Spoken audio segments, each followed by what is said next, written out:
Hello friends, कैसे हैं आप सब। आई होप आप सब अच्छे होंगे। तो इस वीडियो में हम क्या देखने वाले हैं, हम देखने वाले हैं जो भी स्टूडेंट यूपी पीसीएस की प्रिपरेशन कर रहे हैं तो उनको मेंस के लिए सारे जो है पीवाईक्यू करने होते हैं। जितने भी पीसीएस एग्जाम में पीवाईक्यू आपको दे रखे हैं आपको वो सब सोल्व करने होते हैं। तो हम 2018 का एक क्वेश्चन देख रहे हैं यहाँ पे, जीएस पेपर फर्स्ट। आप देख सकते हो ये मेरे पास क्या है, ये यूपी पीसीएस मेंस एग्जाम 2018 का प्रश्न पत्र है जीएस फर्स्ट का। तो फर्स्ट क्वेश्चन इसमें जो दे रखा है मैं आपको आज वो ही सोल्व कराऊंगी। ठीक है, हमको जो है पीवाईक्यू सारे करने होते हैं मेंस के। प्री के लिए तो आपको करना ही होता है, वो मैंने आपको बता रखा है, बट मेंस के लिए आपको क्या करना है, आपको पीसीएस के पीवाईक्यू सारे करने हैं। आपको एक पेज पर हर एक क्वेश्चन का जो है नोट्स बना के रखना होगा, उनको लर्न करना होगा। तो इसीलिए मैं आपके लिए जो है मेंस के क्वेश्चंस लेके आई हूँ। तो आज हम एक क्वेश्चन इस वीडियो में सोल्व करेंगे, वो है सरदार वल्लभ भाई पटेल की भारतीय रियासतों के विलीनीकरण में भूमिका को स्पष्ट करो। मतलब हमें इस क्वेश्चन, आप क्वेश्चन समझिए, क्वेश्चन में बताना है क्या है कि जो सरदार वल्लभ भाई पटेल है, ठीक है, जब भारतीय रियासतों का जो विलीनीकरण हुआ था, वे अलग हुए थे, तो उनमें सरदार वल्लभ भाई पटेल की क्या भूमिका थी उसको बताना है। चलिए आंसर देखते हैं।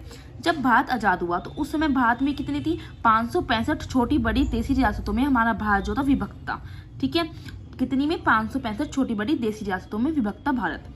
इनका क्षेत्रफल भारत का 40% था। इन भारतीय रियासतों के विलीनीकरण में सरदार वल्लभ भाई पटेल ने महत्वपूर्ण भूमिका निभाई है। विभिन्न रियासतों में बिखरे भारत के एकीकरण के लिए और जब सरदार वल्लभ भाई पटेल ने क्या करा था, जो रियासत में भारत बिखरा हुआ था तो उनका एकीकरण किया, और इसी कारण उन्हें भारत का बिस्मार्क और लोह-पुरुष की संज्ञा दी गई है। किसको, सरदार वल्लभ भाई पटेल को। अंतरिम सरकार में सरदार वल्लभ भाई पटेल को गृह मंत्री बनाया गया था। 2 सितंबर 1946 को गठित अंतरिम सरकार के गृह मंत्री सरदार वल्लभ भाई पटेल के निर्देशन में राज्य मंत्रालय की स्थापना की गई थी, और सरदार वल्लभ भाई पटेल को भारत की ओर से देसी रियासतों से बातचीत करने का उत्तरदायित्व सौंपा गया। सरदार वल्लभ भाई पटेल ने अपने सचिव वीपी मेनन के साथ मिलकर देसी रियासतों को भारत में मिलाने का कार्य क्या किया, शुरू कर दिया। सरदार वल्लभ भाई पटेल और मेनन ने देसी रियासतों को खूब समझाया, और अधिकांश जो छोटी रियासतें थी वो तो भारत में शामिल भी हो गई, लेकिन जो भारत की 3 बड़ी रियासतें, ये आपको याद रखना है कौन सी थी 3 बड़ी रियासतें, कौन सी थी वो 3 बड़ी रियासतें, जूनागढ़, हैदराबाद और कश्मीर। इनको छोड़कर शेष सभी रियासतें जो थी वो आसानी से भारत में विलय के तैयार हो गई।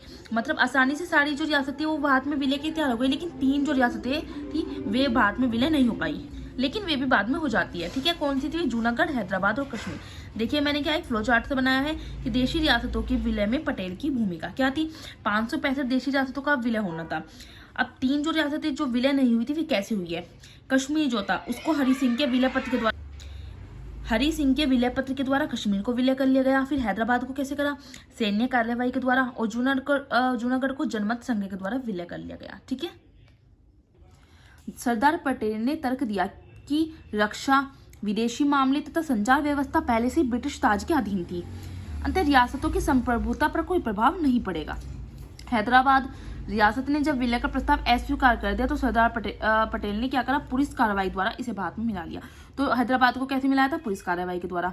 जूनागढ़ रियासत को जनमत संग्रह के आधार पर भारत में विलय कर लिया गया, और कश्मीर रियासत को राजा हरि सिंह के विलय पत्र के द्वारा भारत में शामिल किया गया। अब क्या होगा, जब भी आप पीसीएस का मेन सीख रहे हो तो आपको कंक्लूजन जरूर लिखना होता है। ठीक है, इसका निष्कर्ष क्या निकला है, किसी भी देश का आधार जो है उसकी एकता और अखंडता में निहित होता है, और सरदार पटेल देश की एकता के सूत्रधार थे। राष्ट्र के प्रति उनके समर्पण को सदैव याद किया जाएगा। तो आपका ये हो जाता है क्वेश्चन कंप्लीट। मैं स्टार्टिंग से आपको वीडियो दिखा रही हूँ, वीडियो को पॉज करना है, नोट्स बनाना है। ठीक है, मैं आपको पीसीएस मेंस के जितने भी पीवाईक्यू थे मैं सारे आपको सोल्व करवाऊंगी। सब के आंसर्स आपको एक एक वीडियो में मिल जाएंगे। तो आपको सारे मेंस के पीवाईक्यू कर लेने हैं, और आपके पास जो सिलेबस है मेंस का उसका भी आपको सिलेबस के जो भी जितने भी टॉपिक है उन सब पे भी एक नोट तैयार कर लेना है, ताकि मेंस में वो आपके काम आए। ठीक है, वीडियो अच्छी लगी तो लाइक करें, शेयर करें, कमेंट्स करें, और मेरे चैनल को सब्सक्राइब भी करें। ठीक है, एनसीईआरटी में मैं वही वीडियो डालती रहूंगी 2 दिन में, जैसे एक चैप्टर आ जाएगा। मैं ज्योग्राफी करवाऊंगी अब आपको।